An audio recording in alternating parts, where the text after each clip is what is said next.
সড়ক দুর্ঘটনায় একই পরিবারের ৪ জন সহ নিহতদের পরিবারে প্রশাসনের সহায়তা। মাদারীপুর প্রতিনিধি এস.এম. আজহার হোসেন জানান, ফরিদপুরের ভাঙ্গায় সংঘটিত মর্মান্তিক সড়ক দুর্ঘটনায় মাদারীপুর সদর উপজেলায় মোস্তফাপুর ইউনিয়নে একই পরিবারের ৪ জন সহ নিহতদের পরিবারের মাঝে আর্থিক সহায়তা প্রদান করেছে জেলা প্রশাসন। রোববার ২৪ মে সকাল আনুমানিক ১০টার দিকে এ দুর্ঘটনা ঘটে। নিহতদের মৃত্যুতে এলাকায় শোকের ছায়া নেমে এসেছে। নিহতরা হলেন মাদারীপুর সদর উপজেলার মোস্তফাপুর ইউনিয়নের বালিয়া মোল্লাবাড়ি গ্রামের মৃত জাহাঙ্গীর মোল্লা, তার স্ত্রী বেবি আক্তার, মৃত আলমগীর মোল্লা এবং তার স্ত্রী খুশি মোল্লা।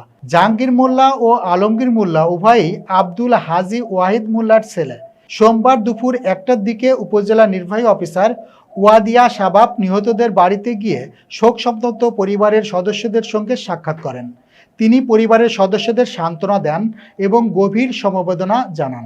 এ সময় জেলা প্রশাসনের পক্ষ থেকে উপজেলা নির্বাহী অফিসের মাধ্যমে নিহতদের পরিবারের হাতে আর্থিক সহায়তা তুলে দেওয়া হয়। এছাড়াও পৃথকভাবে মাদারীপুর সদর উপজেলার সৈদার বালি গ্রামের শাহজাহান মাতুব্বরের ছেলে ও অ্যাম্বুলেন্স চালক কাউসার মাতুব্বরের পরিবারের কাছেও আর্থিক সহায়তা প্রদান করা হয়েছে। এ বিষয়ে উপজেলা নির্বাহী অফিসার ওয়াদিয়া শাবাব বলেন, দুর্ঘটনায় নিহতদের পরিবারের এই ক্ষতি অপূরণীয়। জেলা প্রশাসনের পক্ষ থেকে আমরা তাদের পাশে দাঁড়ানোর চেষ্টা করেছি। নিহতদের পরিবারের সদস্যদের প্রতি গভীর সমবেদনা জানাচ্ছি। মাদারীপুর সদর উপজেলার মোস্তফাপুর ইউনিয়নের বালিয়া গ্রামের হাজী আব্দুল ওয়াহিদ সাহেবের 2 পুত্র মোহাম্মদ জাহাঙ্গীর আর মোহাম্মদ আলমগীর হোসেন তাদের স্ত্রী সহ